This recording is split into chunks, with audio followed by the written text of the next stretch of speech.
یہ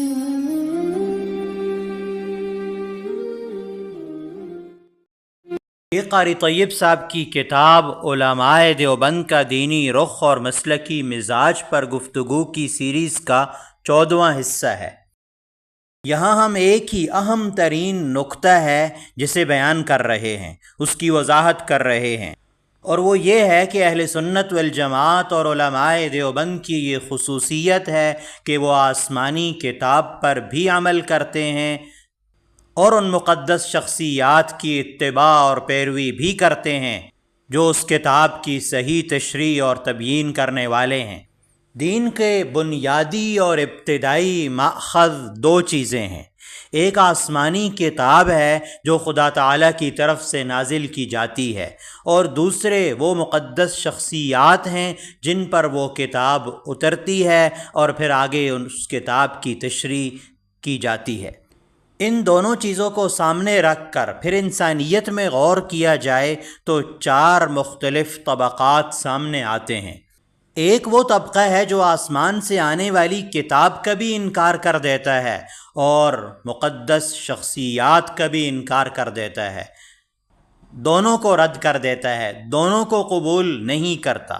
اور دوسرا طبقہ وہ ہے جو کتاب کو تو قبول کر لیتا ہے مگر شخصیات کا انکار کر دیتا ہے۔ تیسرا وہ ہے جو شخصیات کو تسلیم کر لیتا ہے مگر کتاب کی اتباع اور پیروی نہیں کرتا۔ اور چوتھا طبقہ وہ ہے جو کتاب کو بھی تسلیم کرتا ہے، معلم کتاب کو بھی تسلیم کرتا ہے، دونوں کی پیروی اور اتباع کرتا ہے، دونوں کی مان کر چلتا ہے۔ یہ چوتھا طبقہ وہ ہے جسے اہل حق کہا جاتا ہے، اسی کا نام اہل سنت والجماعت ہے، جبکہ باقی تینوں فرقے گمراہ ہیں۔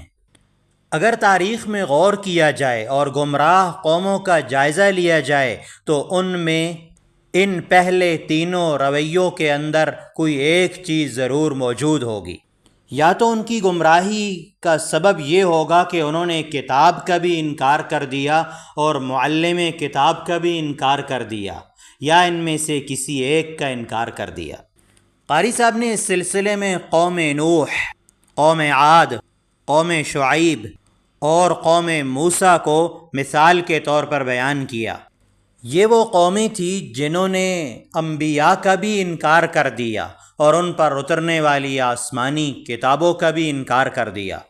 جب حضور پاک صلی اللہ علیہ وسلم مبعوث ہوئے، اب بھی 2 چیزیں موجود تھیں، ایک آسمانی کتاب تھی جو قرآن کریم کے شکل میں آپ پر اتر رہی تھی، اور دوسری حضور پاک صلی اللہ علیہ وسلم کی شخصیت تھی۔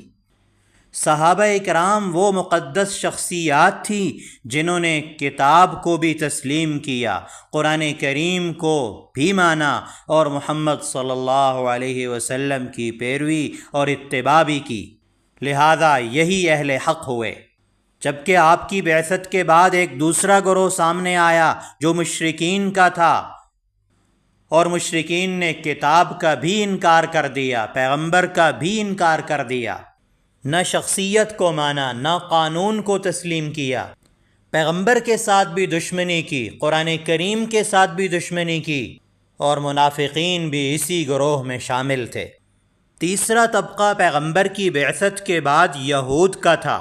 یہود کو علمی امت کہا جاتا ہے، ان کے پاس تورات جیسی کتاب تھی، لہذا انہوں نے آسمانی کتاب تورات کو تو قبول کر لیا مگر شخصیات کا انکار کر دیا۔ ان کا ماننا تھا کہ ہمارے پاس آسمانی کتاب ہے، ہمیں شخصیات کے اتباع اور پیروی اور ان کی ذہنی غلامی کی ضرورت ہی کیا ہے، لہذا وہ انبیاء کی بات سن کر انکار کر دیتے اور کہتے وَيَقُولُونَ سَمِعْنَا وَعَصَيْنَا، ہم نے سن لیا اور نافرمانی کی، اور تورات کی تشریح بھی اپنی مرضی سے کی، تحریف کر ڈالی، اپنی خواہشات کو آسمانی کتاب میں شامل کر لیا۔ تورات میں موجود محمد صلی اللہ علیہ وسلم سے متعلق پیشن گوئیوں کو انہوں نے تبدیل کر ڈالا، اور ان میں حق و باطل کے درمیان امتیاز کرنے کی صلاحیت ہی ختم ہو گئی۔ پھر اسی پر اکتفا نہیں کہ شخصیات کا انکار کر دیا، بلکہ شخصیات کے ساتھ بغض کیا، انہیں قتل کرنے پر آمادہ ہو گئے۔ فریقاً کذبتم وفریقاً تقتلون، اور بعضوں کو تم نے جھوٹا بتلایا اور بعضوں کو قتل کر دیا۔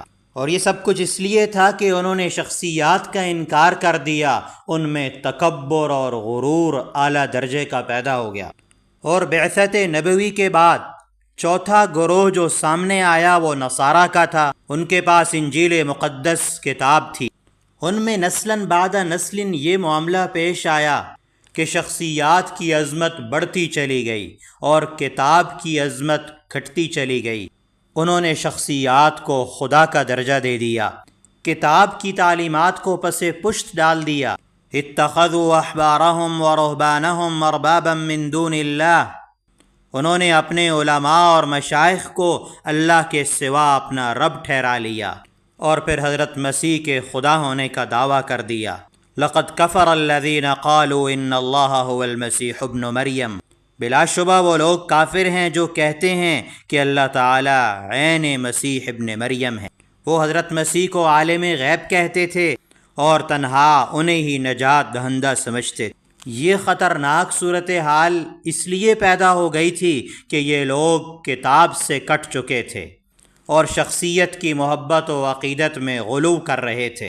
لہذا ہمیں یہ بات اچھی طرح سمجھ لینی چاہیے کہ حق یہ ہے کہ کتاب کو بھی مانا جائے اور اس پر عمل کرنے والی شخصیات کی بھی اتباع کی جائے۔